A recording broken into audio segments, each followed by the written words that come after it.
I be moving. Whipping the foreign, I'm cruising. The money I'm speaking is fluent. All of my business booming. Stacking my cash in abundance. All of my family funded. Finally got what I wanted. Life is amazing, I love it. Everyone know that I run it. Yeah, look at me now, I came up. I've been thinking back then when I almost gave up on the game, cause I never got in my way. Yo les postos, c'est Sacha, bienvenue dans cette nouvelle vidéo Mercato et Actu Foot et on commence avec Javier Tebas qui avoue l'existence d'un coup de fil du Real Madrid aux arbitres. Alors que la polémique fait rage en Espagne et surtout en Catalogne suite à des décisions arbitrales jugées favorables au Real Madrid ces dernières semaines, Javier Tebas a tenu des déclarations pour le moins curieuses. Le président de la Liga a avoué qu'en 2019, le Real Madrid avait appelé directement la Fédération espagnole de football en charge des arbitres pour se plaindre de la VAR. Il cite « Avec la VAR, il y a eu un avant et un après. Le coup de fil de Florentino Pérez à Luis Rubiales, président de la Fédération. Il faut améliorer la VAR, on voit trop d'erreurs et elle est utilisée sur trop d'actions.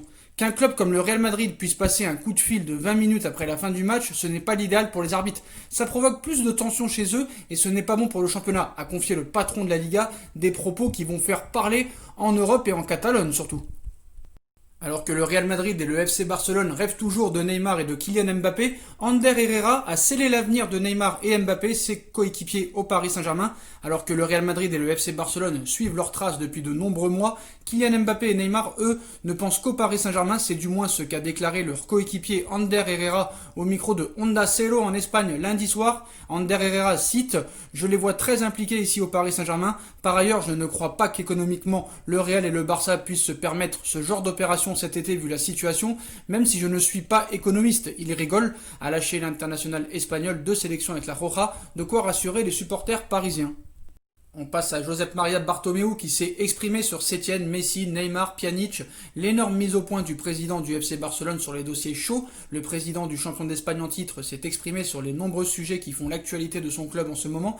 L'actualité du Barça est bouillante en ce moment, entre polémiques autour d'Antoine Griezmann, de la VAR en Liga, un Quique Sétienne de plus en plus contesté, un deal Pjanic-Arthur controversé, les rumeurs mercato habituelles et la suite de l'affaire du Barça Gate. Les journaux catalans ont de quoi remplir leurs pages tous les jours sans aucun problème. Mais si on met de côté cette sortie pour déguiser l'arbitrage du championnat espagnol, le président Blaugrana, Josep Maria Bartomeu, était assez discret ces derniers temps. Il s'est exprimé ce mardi matin dans un entretien accordé à la radio RAC1.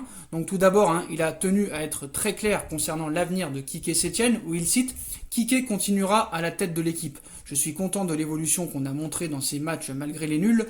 Dans les derniers matchs, j'ai vu du mieux et j'espère que ça continuera. Si on ne gagne pas la Liga, il y a encore la Ligue des Champions. Je ne regrette pas d'avoir licencié Valverde. Il fallait un choc dans l'équipe et dans le vestiaire. Sétienne est un vrai défenseur du modèle Barça et il a l'ADN du club. Il a apporté de nouvelles idées et il travaille beaucoup, a ainsi lancé le dirigeant barcelonais.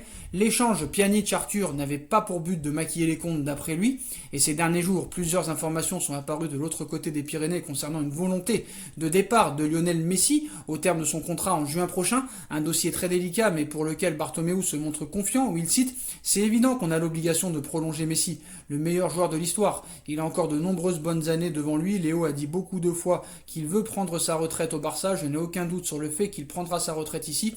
Et si ce n'est pas avec moi, ça sera avec un autre président. » Puis forcément, un nom est revenu sur la table, celui de Neymar. Il cite « C'est peu probable qu'une opération comme ça se réalise parce que la situation de tous les clubs en Europe est très difficile », a-t-il répliqué, refusant par la suite de répondre à une question sur Lautaro Martinez, où il cite « Pjanic est un joueur qu'on voulait recruter depuis très longtemps. Ce n'est pas pour ajuster les comptes, parce que si c'était pour ça, on aurait vendu d'autres joueurs pour qui on avait des offres », a-t-il conclu au sujet du troc polémique entre le Serbe et le Brésilien Arthur. Reste à voir si ces explications vont convaincre les socios.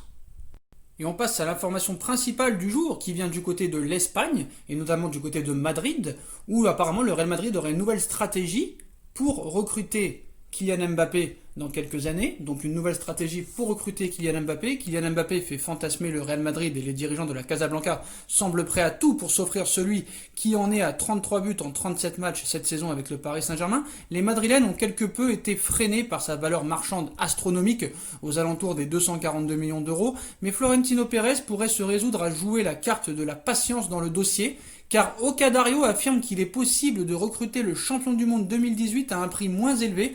La solution proposée par le média, vers laquelle tendrait le Real Madrid, serait de récupérer Kylian Mbappé en 2022 à la fin de son contrat, de quoi envisager un transfert gratuit auquel se rajouterait une prime à la signature de 100 millions d'euros, un montage assez peu probable malgré tout, car il implique que le Français de 21 ans ne prolonge pas son bail dans la capacité d'ici là. Donc voilà, c'est vraiment n'importe quoi, mais ils sont jamais à court d'imagination.